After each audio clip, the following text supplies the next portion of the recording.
Hello guys, in this tutorial you will learn how you can morph the color and the shape of objects or two or more objects in Adobe Illustrator. So let us guide you through this. So guys, let me add two objects to that example output here. We have already this rectangle. Let me also insert a circle or an ellipse with a different color. So obviously both shapes now have a different, both objects have a different shape. We got a rectangle and a circle, and the colors are different too.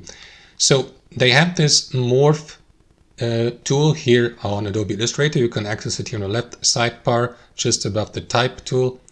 It is called blend. You may also use the shortcut W for that. Click into it, click into the first object and into the second one with your left mouse, and that is going to morph both of them so that there is a transition from one shape to the other and also from one color to the other.